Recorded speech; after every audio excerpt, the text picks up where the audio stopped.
Hello বন্ধুরা, কেমন আছেন সবাই? আশা করছি সবাই ভালো আছেন। মামুন সাফিস সাপ্লাইয়ের পক্ষ থেকে এসে গেছি আরও একটি নতুন ভিডিও নিয়ে।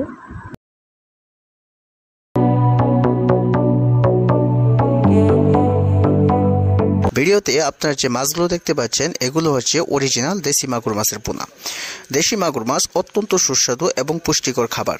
জেনে নেওয়া যাক কিভাবে পুকুরে এবং ঘেরে দেশি মাগুর মাছ চাষ করে অল্প সময়ে অর্থনৈতিক দিক দিয়ে লাভবান হবেন।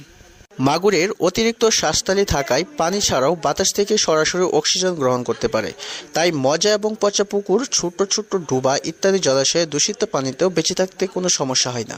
পুকুরের পানি শুকিয়ে গেলেও ছোট ছোট গর্ত করে এই মাছ দিব্যি বেঁচে থাকতে পারে। পুকুর থেকে উঠানোর পর দীর্ঘক্ষণ বেঁচে থাকতে পারে এবং কি জীবিত অবস্থায় বাজারে নিয়ে বিক্রয় করা যায়।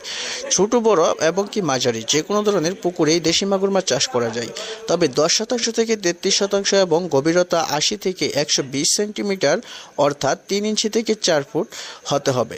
অধিক গভীরতা উৎপাদনের জন্য অসুবিধাজনক, কেননা মাগুর মাছকে শ্বাস নেওয়ার জন্য সবসময় উপরে বাসতে হয়। এতে অতিরিক্ত শক্তি ক্ষয়ের কারণে মাছের বৃদ্ধি প্রতিক্রিয়া ব্যাঘাত করতে পারে।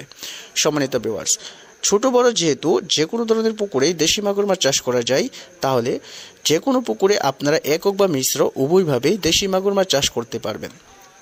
বর্তমান সময়ে দেশি মাগুর মাছের বাজারে অত্যধিক চাহিদা এবং অধিক মূল্য রয়েছে, যার কারণে অন্যান্য মাছের তুলনায় এই মাছগুলো চাষ করে অল্প সময়ে এবং স্বল্প খরচে অর্থনৈতিক দিক দিয়ে লাভবান হতে পারবেন।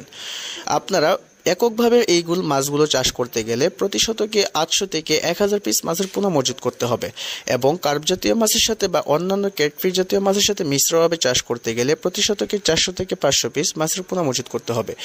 যে কোনো ধরনের বাসমান ফিশ জাতীয় খাবার এবং কি খোল, ভুসি, ভুট্টার ভুসি অথবা কুড়া খাইয়েও এই মাছগুলো চাষ করতে পারবেন।